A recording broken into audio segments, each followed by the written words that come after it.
Boo, scary. This is Monday, October 31st, Halloween, and episode 35 of Running Through My Mind. This is Don the Idea Guy from dontheideaguy.com. I'm sipping on a dark bean daydream, which seemed especially appropriate for Halloween. And that coffee is from Drip Joy, our sponsor. If you want more information on Drip Joy and the four blends that I've been enjoying a lot through their sponsorship, you can visit dontheideaguy.com/dripjoy. Slash, like slasher movie. I don't know if that sounded like a weird duck or what. It sounds strange on my headphones. It was supposed to be like Psycho. Whatever. Slasher movie. Get it? You know what? I'm leaving that in. It ran through my mind. It came out of my mouth, and it was recorded into the podcast, and that's the whole point of this thing. So today is Halloween, which is, ever since I was a kid, kind of my favorite holiday, even though it's changed over the decades. It's not quite as much fun as it used to be, but I still have a blast. It's still a fun thing. Whenever I can, I still show up for work in costume, and I am in costume today. I am dressed up as Negan from the Walking Dead TV series, complete with barbed wire bat and all, so that should be fun and amusing for the rest of the day. But since Halloween is all about scary and spooky things, I would talk about some of the things that seem to be scary for people trying to introduce new ideas into the world. So let's talk about facing some fears today. I think the first thing I want to talk about is, if you haven't been keeping up with my series of sticky notes on BigYellowSticky.com, late today, probably close to midnight, will be my last post for Drawloween, because it is the 31st, and it's consisted of 31 days of Halloween-themed drawings that I'm doing on my sticky notes. And last night's drawing was a skull. That was the theme. And the drawing I did was, it might take a few tries to get a new idea to get through somebody's thick skull. And that's part of what I wanted to cover today on the fears, is that people will introduce a great idea they had if they face their fears and introduce it once. But then if it gets shut down or shot down or closed out by somebody or brushed off, whatever euphemism you'd like to use, they never bring it up again. And whenever you start talking about ideas and ideas that you've tried in the past, you begin hearing the phrase, "Oh, we tried that. We tried that before and it didn't work." And I think that people count the one time they brought it up and somebody said no to it. You know, have you tried this idea? Oh yeah, we tried that a while ago and it just didn't work. Didn't work because nobody worked on it. And that's typically the case. If you've got a new idea, it's going to take a few attempts to get anybody to try it. Especially if it's a really good idea. The definition of a new idea is risk, and people hate to take chances. You know, it seems the only thing they love to take chances on are buying lottery tickets. And for some reason, even though there's better odds with putting a new idea into action than buying a lottery ticket, people are way more likely to buy a lottery ticket than take a chance on a new idea. You know, the lottery ticket's $1 and they don't have to try again. Even if they lost, they'll spend another $1 next week too. But there's no effort. They spent $1, now they just wait to see if they won, and they didn't win. Putting an idea into action has better odds of a payoff. You know, if you put a good idea into action and you take the actions necessary to make it successful, way bigger odds that it's going to pay off in the end. You're going to make your money back on whatever you invested in that idea.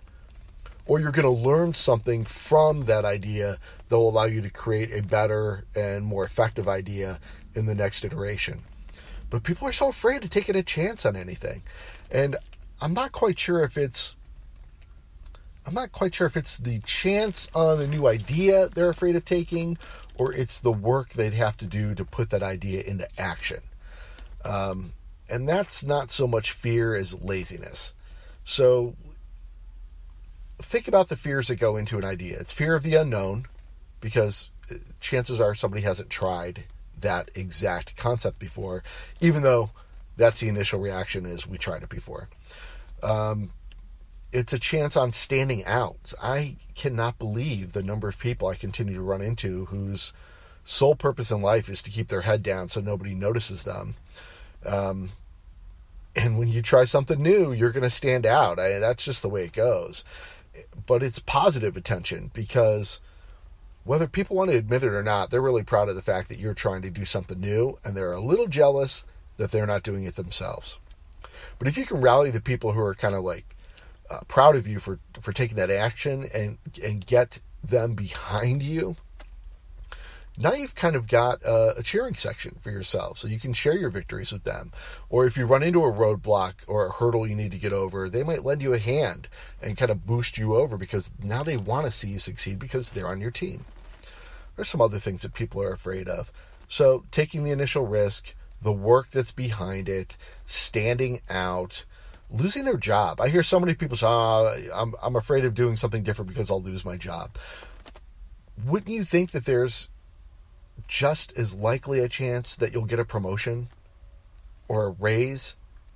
If you've got an idea that's going to change the way in a positive manner that people do business with you, then why wouldn't your job want to reward you for that if it comes to fruition? Or if you've got a plan, if that idea fails, you've got a backup plan of something you do different.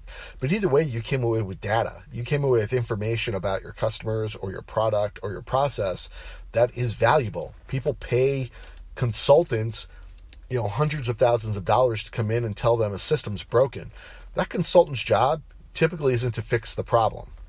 And a lot of times it's not even confirmed that it's working right. It seems like consultants get paid to find stuff that's wrong and not give you any ways to fix it. They just tell you something's broken, you need to do it better. Well, you can do everything better. I mean, I try not to get into evaluating people's websites, because websites are never done. They're always in a constant state of construction, because it's the internet. And there's always something you want to do better. And design is subjective. What I like might not be something that their customers like. Just because I think that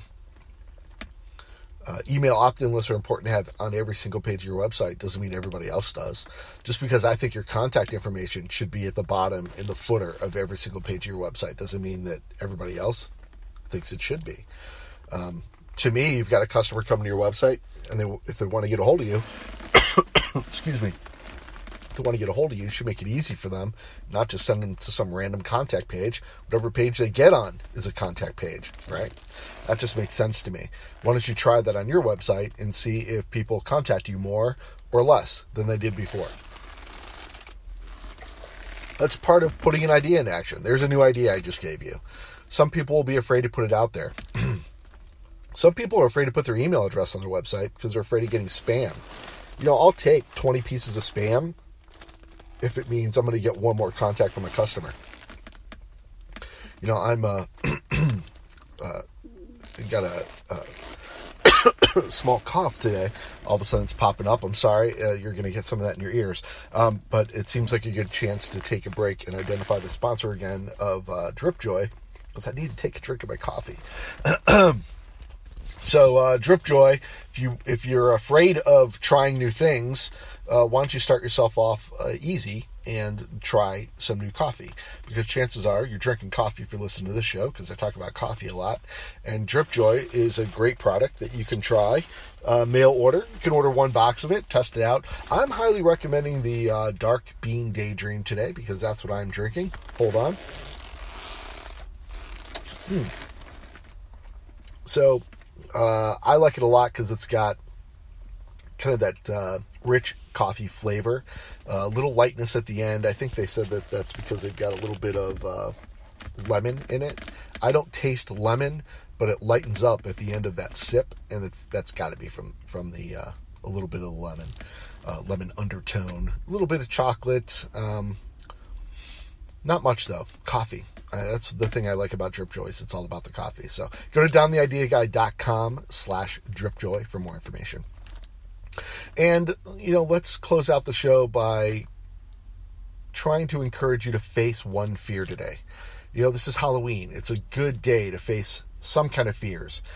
Whether it's the scary person at work that never wants to hear an idea, go share one with them. And your context there is to share an idea that benefits them, not benefits you. So if you've got a tough critic in your organization that takes great pleasure in shooting down your ideas, why don't you create some ideas just for them and share them one-on-one? Don't share it in a meeting where they can take umbrage and call attention to it and try and shoot you down. Try and meet up with them over a cup of coffee, or run into them in the break room when they're warming up their lunch in the microwave and they're stuck standing in front of it for 3 minutes. And spend some time coming up with just one or two ideas that makes their job better, that will make them good. Give them an idea that they can bring up in a meeting and say that they're putting into action. Because if there's credit to go around, you're going to be the first person they share it with. But they may be afraid of you. They may be more afraid of you than you are of them, because they could be afraid of the change you're bringing in because they know it means change for them. And change is the scariest thing of all. If I could dress up as change for Halloween, I probably would.